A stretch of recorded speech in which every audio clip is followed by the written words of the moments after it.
2학기 시작이라고 볼 수 있겠죠. 경제 주체의 역할이라고 볼 수 있습니다. 경제 주체라고 하면은 뭐 가게, 소비자, 가게가 소비자예요. 뭐 기업, 그리고 정부까지 보면 될 것 같습니다. 그래서 이 세 가지 경제 주체가 어떤 역할을 하고 무슨 기능을 하는지 그런 거 살펴보는 단원이 되겠죠. 네. 뭐 여기 밑에 문제 풀어볼까요? 뭐 1번 뭐겠어요? 시장 경제겠죠. 네, 시장 경제의 한계를 보자. 그리고 정부, 노동자, 소비자. 네, 요 부분만 똑 떼서 봤을 때 지금 기업은 노동자를 통해서 생산을 하죠. 네, 지금 필기가 좋지 않았는데 아무튼 기업은 이중적 지위를 가지고 있다는 거. 기업은 생산 요소 시장에서는 여기는 뭐 자본, 노동, 원자재를 통해서 생산을 하죠. 네, 생산물 시장에서는 생산을 합니다. 뭐 재화 생산. 그리고 이 생산된 재화를 소비자가 소비하죠. 소비합니다. 생산하고요. 이거를 소비합니다. 그리고 이거를 생산이라고 표현하면 좀 난해할 수 있어요. 소비자가 공급하는 거죠. 그러니까 네, 우리는 여기에서 일도 하고 돈을 받아가지고 그걸로 또 물건을 사잖아요. 네, 이런 관계를 가지고 있다. 이러한 형태를 가지고 있다라는 거 뭐 생각하면서 앞에 내용 보면 될 것 같아요. 자, 봅시다. 시장 경제에는 어떤 한계가 있을까? 지금 뭐냐면 시장 실패를 얘기하는 거예요. 시장 실패. 그러니까 앞에서 많은 지금 경제가 어떻게 발전을 하자. 지금 경제가 많이 뭐 힘드니까 뭐 대공황이라든지 아니면은 뭐 오일 쇼크라든지 서브프라임 모기지 같은 사태들이 벌어졌을 때 어떤 뭐 방식을 취해서라도 정부가 개입을 하든지 개입을 안 하든지 하는 방식을 통해서라도 시장을 개선하려고 노력을 많이 했으나 그래도 실패가 벌어졌다. 그랬을 때 우리가 어떻게 해야 될까 할 때 어떤 문제가 먼저 생기는지 보는 거죠. 자, 첫 번째 독과점, 공공재해, 그리고 외부 효과, 경제적 불평등입니다. 근데 특히 경제적 불평등은 자본주의 시장 안에서는 무조건 생길 수밖에 없다라고 제가 얘기를 드렸었죠. 자, 한번 봅시다. 자유로운 경쟁을 추구하는데 사람마다 능력이나 사회 경제적 조건의 차이가 있기 때문에 빈부격차와 같은 경제적 불평등이 나타난다. 이 조건 있죠. 지금 사회 경제적 조건의 차이는 격차를 줄일 수가 없어요. 태생적으로 가지고 태어나는 격차입니다. 근데 노력 여하에 따라서 당연히 줄여들 수는 있겠지만 표면적으로 사회 전체적으로는 모두 다 줄여서 그걸 0으로 만들 수는 없어요. 모두가 다 똑같은 조건을 만들어 줄 수는 없고 뭐 그렇기 때문에 빈부격차는 당연하게도 발생한다. 근데 그거를 해소를 하려고 합니다. 여기 써 있네요. 경제적 불평등 개인이 노력하도록 하는 유인이 되기도 하지만 심하면 위화감을 조성한다. 그러니까 너무 심하면 계층을 벗어날 수 없다는 무기력감이라든지 아니면은 패배감 등이 사회의 불안을 조장할 수 있겠죠. 그렇죠? 그러면 경제 활동이 원활하겠어요? 원활하지 않겠어요? 원활하지 않겠죠. 사람들이 다 패배해졌고 소비하지 않고 소비를 해도 뭔가 생산적이지 않은 거에만 소비를 한다면은 그 사회 자체는 전체적으로 발전적이지 못하게 되겠죠. 그러니까 격차를 줄여야 된다는 건데 당연하게도 생겨날 수밖에 없다는 점을 한번 생각을 해봤으면 좋겠어요. 네, 그렇습니다. 네, 그래서 첫 번째부터 보면요. 독과점 문제 보겠습니다. 독과점 문제는 시장에 공급자가 하나밖에 없는 독점 시장이라는 이 말 자체를 어떻게 이해를 해야 되냐면 그 음악과 학생이 독점 시장에 대해서 질문을 하면서 얘기를 하더라고요. 대전에는 플룻 수리점이 단 한 개밖에 없대요. 그러면은 플룻을 빨리 수리를 하려면은 여기밖에 갈 데가 없는 거야. 여기를 가면은 근데 부르는 게 값이에요. 수리점 뭐 들어보니까 뭐 처음 오는 손님들한테는 조금 비싼 돈을 받기도 한다고 하더라고요. 근데 이렇게 할 수 있는 이유가 뭘까요? 처음 오는 손님한테 돈을 많이 받을 수 있는 이유. 그런 파워가 어디서 생기냐? 공급자가 하나밖에 없으니까. 그쵸? 옆에 만약에 가게가 하나 더 있다고 해봐요. 수리점이. 뭐 예를 드는 거죠. 그러면은 여기 수리점에서 3만 원 받았는데 여기 수리점에서 2만 5천 원을 받았다고 해봐요. 그러면 다 여기로 몰릴 거 아니야. 그죠? 그러면 여기 안 가겠죠? 그러면은 여기도 가격을 내린단 말이죠. 2만 5천 원으로. 네. 그럼 여기에서 또 뭐 가격을 더 내릴 수도 있고 어떻게 시장의 가격이 형성이 되는 거죠. 근데 이렇게 가격이 형성이 되면 뭐 소비자는 합리적인 가격 안에서 소비를 할 수가 있어요. 근데 그게 아니라 공급자가 단 하나밖에 없는 상황이라면 가격을 맘대로 조절해도 소비자는 할 말이 없어요. 왜냐하면 거기밖에 갈 데가 없으니까. 가게가 하나밖에 없으니까. 그쵸? 그래서 그런 문제가 있다는 거. 우리가 독점 시장을 그래프로 이렇게 그려가지고 요렇게 수요 곡선이 있으면은 뭐 요렇게 생산 곡선이 생겨서 요렇게 여기 뭐 이래서 여기에서 해서 이렇게 이런 거 안 본다는 거죠. 이런 거 안 보고 독점 시장에서 어떤 형태를 띠는가. 독점 판매자의 특징을 봤었어요.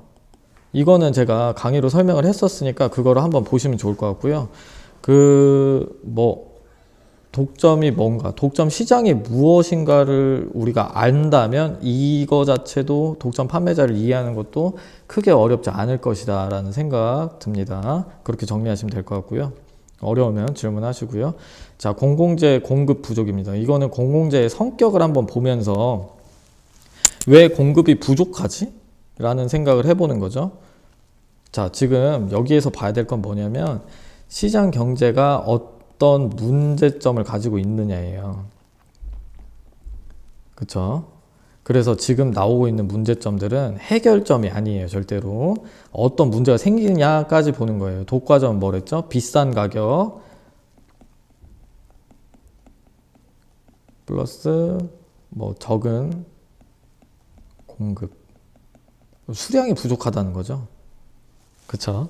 뭐냐면은 아까 예시를 들을게요. 플룻 수리기사가 딱 한 명밖에 없어요. 대전에. 그러면은 10명이 수리를 해야 돼. 그러면은 빨리빨리 수리를 10명이 다 하고 싶은데 못 한다는 거예요. 그죠? 한 명밖에 없으니까. 그리고 비싼 가격을 받아요. 그리고 10명, 한 명의 수리기사가 열심히 수리를 해준다고 하더라도 하기 싫으면 어떡할 거야?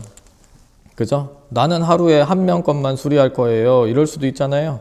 그러니까 이런 공급량 자체를 마음대로 조절할 수 있고 가격을 마음대로 조절할 수 있으니까 소비자 입장에서는 비효율이 초래된다는 문제점이 생긴다라는 거죠. 그래서 공공재도 공급이 부족해서 문제가 생긴다는 거예요. 근데 공급이 왜 부족하냐면은 비경합성이랑 비배제성 때문에 생긴다고 그랬죠. 네. 그래서 공공재 특징 나와 있네요. 국방 치안 서비스, 가로등, 공원과 같이 누가 사용해도 그 재화의 개수가 줄어들지 않으면서 누가 사용해도 돈을 받지 않는 그런 특징을 가지고 있기 때문에 아무도 생산하려고 하지 않는다라는 거. 밑줄 한번 쳐볼게요. 공공재는 대가를 지불하지 않아도 누구든지 사용할 수 있으면 한 사람이 사용해도 다른 사람이 얼마든지 사용할 수 있다. 이게 뭐예요? 비경합성과 비배제성을 설명하고 있는 거죠. 네, 대가를 지불하지 않아도 누구든 사용할 수 있다. 이게 비배제성. 다른 사람이 얼마든지 사용할 수 있다. 비경합성. 이런 두 가지 특징 때문에 공공재를, 이게 핵심이죠. 아무도 공공재를 생산하려고 하지 않는다. 네. 공원을 쓰는 건 좋지만 공원을 만들고 싶지는 않다라고 이해를 하면 될 것 같고요. 자, 여기 밑에 록펠러 석유 독점 나와 있는데 이것도 한번 읽어보세요. 네. 뭐 재밌어. 읽어보세요. 네, 그리고 외부 효과 발생이에요. 이 부분이 상당히 여러분들이 난해하다고 많이 느꼈는데, 외부 효과가 존재를 하고 있으면 시장이 비효율적인 거예요. 외부 효과가 있으면, 발생을 하면 시장이 비효율적인 거예요. 그래서 외부 효과가 발생을 하면 이거를 줄여주면 좋다라는 겁니다. 자, 봅시다. 특징 볼게요. 의도하지 않게 피해를 주는데도 이에 대해 아무런 경제적 대가를 치르거나 받지 않는 경우를 외부 효과라고 하는데, 지금 의도하지 않게 피해를 주는 경우도 있는데 도움을 주는 경우도 있어요. 그래서 의도하지 않게 피해 주는 거를 외부 불경제라고 했고요. 도움을 주는 경우를 외부 경제라고 했죠. 이건 제가 강의를 많이 올려놨으니까 한번 보시고요. 밑에 경제적 불평등은 아까 얘기를 했으니까 넘어갈게요. 여기 외부 효과 나와 있어요. 네, 가해 케이스는 즐거움이나 주는데 정원을 가꾸는 집은 그리 많지 않다. 외부 경제에 대한 얘기를 하고 있는 거죠. 그러니까 정원을 가꾸면은 외부 경제가 발생을 해서 좋다는 거죠. 다시 정원을 가꾸면 여러 사람들이 행복할 수 있음에도 정원을 가꾸려고 하지 않으니까 비효율적이다라는 거예요. 외부 효과가 발생을 한 거죠. 그죠? 아니지. 여러분 정정하겠습니다. 다시 가 부분 보면요. 담장을 허물어 정원을 가꾸면은 외부 효과가 발생을 해서 좋은 거잖아요. 발생해서 외부 경제 발생은 좋잖아요. 그러면은 많이 발생을 하게 해야 되는 거지. 그렇기 때문에 보조금을 주는 거예요. 그리고 오염물질을 만드는 이런 외부 불경제의 발생은 안 좋잖아요. 그래서 줄이기 위해서 세금을 부과하는 겁니다. 네, 요까지만 딱 알면 좋을 것 같아요. 경제적 불평등 이거 그래프 한번 보시고요. 네. 자, 넘겨서 시장 참여자들이 그럼 앞에서 나왔던 문제점들을 어떻게 해결하는지 밑줄 치면서 보겠습니다. 첫 번째, 정부의 역할이에요. 네, 규칙을 확립한다. 그리고 그에 따라 기업들이 자유롭게 경쟁하며 경제활동을 할 수 있도록 환경을 조성한다. 환경을 어떻게 조성을 할까요? 뭐 시장을 차려주나요? 그게 아니라 법을 만드는 거예요. 네, 여기 불공정 거래 행위를 규제한다. 밑에 나와 있죠. 공정거래위원회 설치하고 법률을 정비한다. 뭐 이런 거 나와 있네요. 그리고 아까 뭐 피구세 같은 거 말했었죠. 외부 효과 줄이기 위해서 세금을 부과하거나 보조금을 줘서 외부 경제를 장려하거나 그런 것들, 이렇게 환경을 조성한다는 거. 네, 필요한 경제활동을 늘어나도록 유도한다. 외부 경제에서 한번 봤었죠. 네. 그리고 밑에 공정위에 대한 설명 나와 있는데, 자 볼게요. 공정거래위원회는 독점 규제 및 공정거래에 관한 법률, 네, 공정거래법이라고 줄여서 얘기합니다. 네, 따라 준사법기관으로서 기업 간의 공정하고 자유로운 경쟁을 보장하면서 시장경제 원리를 지켜나가기 위해서 활동을 하고 있어요. 그래서 시장경제 유지를 위해서 자유로운 경제 질서를 해치는 규제를 개혁하고, 여기 공정위에서 가장 많이 하는 게 뭐냐면은 독점 규제예요. 네, 대기업들 있죠. 대기업들의 횡포를 막는 것이 독점 규제 및 공정거래에 관한 법률의 가장 핵심적인 내용이라고 볼 수 있겠습니다. 왜냐하면은 우리나라는 대기업 위주의 성장을 해왔기 때문에 그 기업들이 너무 커서 시장을 완전 잠식시킬 수도 있는 위험을 항상 도사리고 있어요.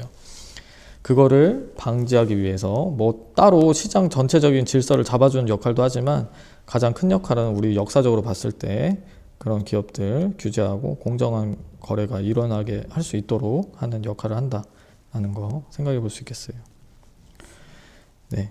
그래서 중소기업이 발전할 수 있는 기반을 만들기 위해 노력하고 있다라고 나오고 있죠. 이 얘기 뭐겠어요? 그러니까 대기업이 너무 횡포를 부리면 중소기업이 살아날 수가 없으니까. 이 얘기를 같이 또 한번 보면은 규모의 경제라는 개념, 이것도 영상에 있으니까 한번 보세요. 네. 그래서 소비자 주권 확립을 위해서 힘쓴다. 이런 내용들 한번 읽어보시고요. 넘기면은 공공재를, 아까 앞에서는 공공재가 없어서 문제였으니까 여기서 생산을 하는 거예요. 국가가 생산하죠.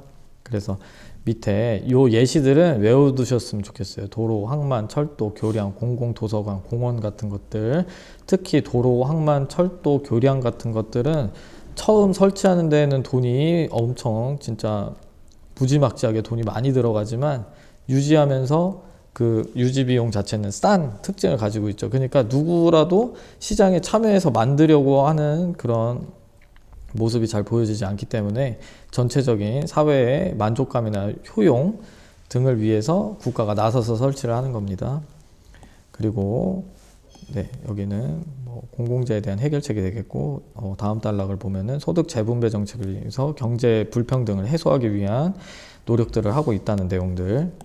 자, 누진세 제도를 강화한다는 게 왜 소득 재분배 정책이 되는 거죠? 이거는 자동이에요, 자동. 여기까지 설명하면 좀 어려울 것 같고, 누진세 제도가 뭐냐면, 일단 소득이 크면 세금도 커지는 거고, 소득이 작으면 세금도 작아지는 거. 이게 누진세 제도예요. 네, 소득을 사용량으로도 볼 수 있어요. 왜냐면은 누진세 제도가 전기에 들어있거든요. 그래서 전기를 많이 쓰면 많이 쓸수록 세금을 많이 내고, 전기세 많이 내죠. 그리고 소득을 전기를 적게 쓰면 적게 쓸수록 전기세 조금 내고, 이런 것들이 다 누진세 제도에 해당이 하는 거겠죠. 그러면은 전기나 소득을 많이 있는 고소득층은 세금을 많이 내고, 그래서 정부가 돈을 가져가고, 저소득층은 그만큼 돈을 적게 내니까 그 정부가 가지고 있는 돈을 다시 사회에 환원시킴으로써 소득이 재분배된다라는 거죠. 자, 옆에 소득 재분배 정책 보면요, 시장을 통해서 이루어진 일차적 소득 분배 이후에 정부 정책을 통해서 개인이나 격차를 줄이는 조치를 말한다. 근데 이 원리가 뭐냐면, 돈을 많이 버는 사람들한테 세금을 많이 걷고, 소득을 많이 적게 있는 사람들한테 세금을 적게 걷어서 정부가 이걸 가지고 다시 저소득층이나 고소득층한테 뿌려줌으로써, 그러니까 균형 있는 소득 상태를 만들려고 노력을 한다. 이렇게 좀 추상적으로 알고 있으면 좋을 것 같아요. 이거 우리가 정책 하나하나 다 알아보고 그런 수준까지는 통합사회에서 다루지 않으니까요. 자, 여기 누진세 설명 나와 있네요. 그쵸? 여기 소득이 커지면 높은 세율을 정하도록 한 세금제도 나와 있네요. 네.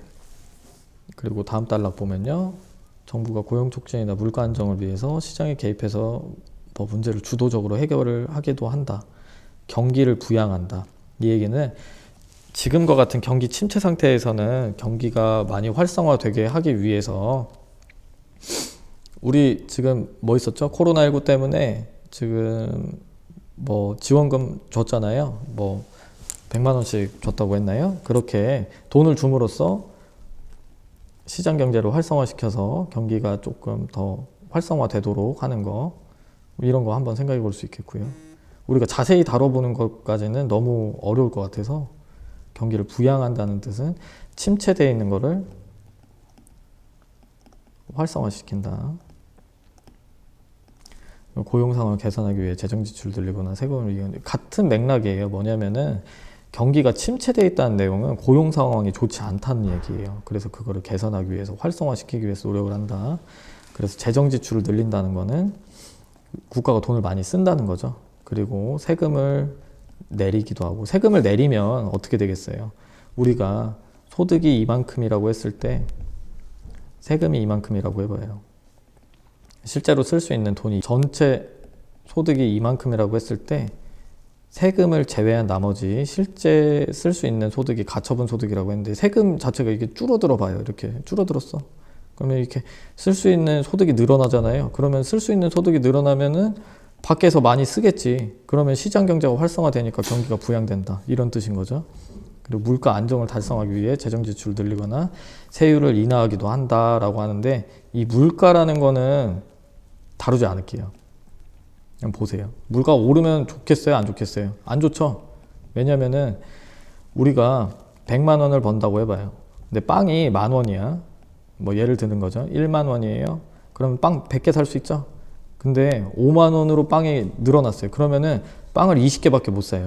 근데 우리는 월급은 받는 돈이 고정돼 있잖아. 그렇기 때문에 물건 값이 올라 버리면은 쓸 수 있는, 실제로 시장에서 쓸 수 있는 그 실질적인 소득 자체가 줄어들기 때문에 경기가 활성화가 안 되니까 물가를 안정시키려고 하는 겁니다. 뭐 이런 메커니즘 상상하면서 보면 좋을 것 같아요. 그래서 지금 앞에서 여기에서 세금 걷는다는 내용 나왔는데, 여기 사례 1 보면은 국가가 예산으로 하는 일 나와 있죠. 그냥 보세요, 한번. 네. 그리고 지자체에서 이런 사례 2에서 지자체에서 이런 노력을 한다는 거 한번 읽어보시고요. 자, 넘겨서 보면은 기업가의 역할입니다. 이게 제가 해석할 때 약간 케인즈적인 내용이 많이 나와 있는데, 앞에 우리 케인즈 봤었죠? 네, 그런 내용들이 좀 나와 있는 것 같은데 어렵게 접근할 필요 절대 없고요. 자, 굵은 글씨만 보면 기업가 정신 뭡니까? 이윤을 추구하는 과정에서 위험과 불확실성을 무릅쓰고 새로운 시장을 개척하기도 한다. 이게 기업가 정신인데, 이게 필요하다는 거예요. 이렇게 도전적인 정신이 있어야지. 뭐 시장에서 시도도 하고, 시도를 하면은 일자리도 생겨나고, 일자리 생겨나면은 그걸로 일자리 뭐 돈도 벌었으니까 그것도 시장에 쓰고, 이런 긍정적인 메커니즘을 가질 수 있겠다라는 내용인 겁니다. 근데 여기 옆에 사회적 책임 보면은 피라미드 나와 있는데, 뭐 캐롤의 모형이죠. 여기 밑에 보면은 법적 책임, 경제적 책임이라고 하면은 돈 버는 것만 고려하지 말고, 여기 돈 말고 사회도 신경 쓰자. 뭐 이런 내용들 한번 읽어보세요. 네. 뭐 교양으로 한번 읽어볼 수 있는 내용들이지, 우리가 실제로 뭐 그렇게 어려운 내용들 아닌 것 같아요. 법 당연히 준수해야 되고, 노동자 소비자 권리를 당연히 존중을 해야 되고, 사회 전체에 끼치는 영향 같은 걸 인식하고 책임을 다하자. 네, 요 내용은 이렇게 연결할 수 있겠죠. 네, 자 여기 밑에 봅시다. 미국 A기업은 2000년대 초기에 새로운 미디어인 인터넷에 접목한 새로운 제품 개발에 눈을 돌리기 시작해 전 세계적으로 히트된 MP3 플레이어를 개발하고, 2007년에는 전 세계 휴대전화 사용자들의 문화를 변화시키는 스마트폰 개발을 시장에 내놓았다. 이 A기업 뭐겠어요? 이게 애플이에요. 네, 애플에 대한 설명을 넣어놨어요.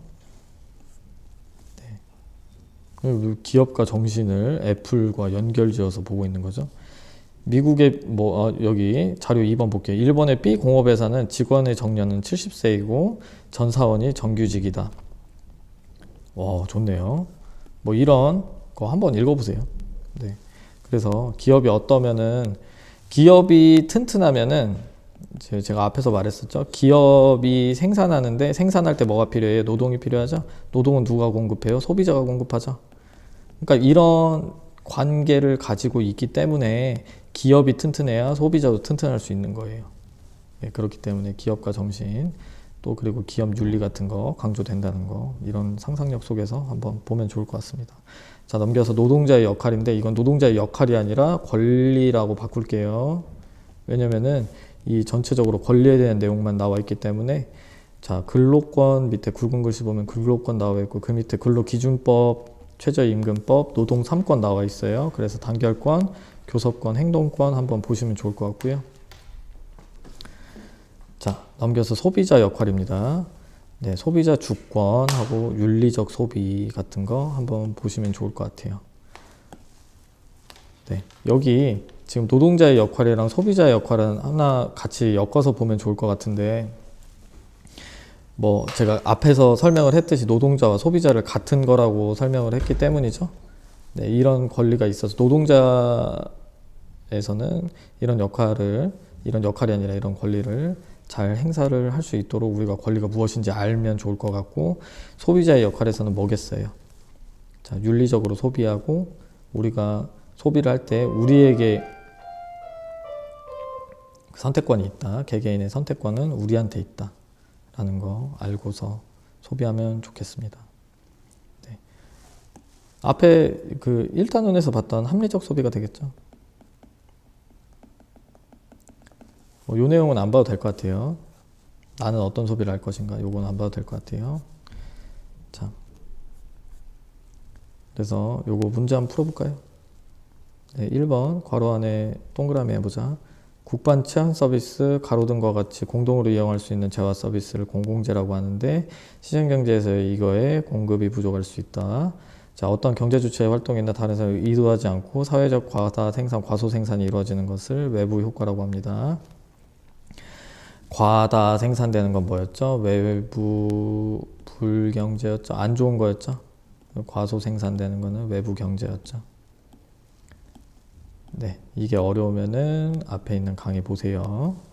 자, 십자말 풀이 해볼까요? 1번. 네, 공정거래위원회가 되겠습니다. 자, 그리고 새로 2번은 기업가, 네, 기업가 정신이 되겠고요. 3번 생산물의 종류와 수량을 최종한 소비자 주권이 되겠고요.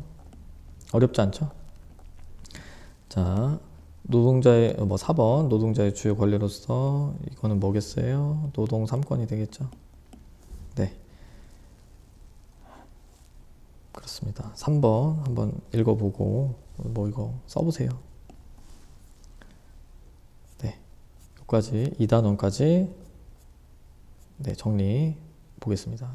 네, 3, 4단원은 3, 4 뭐 중단원 3, 4는 천천히 업로드 해 드리겠습니다. 감사합니다.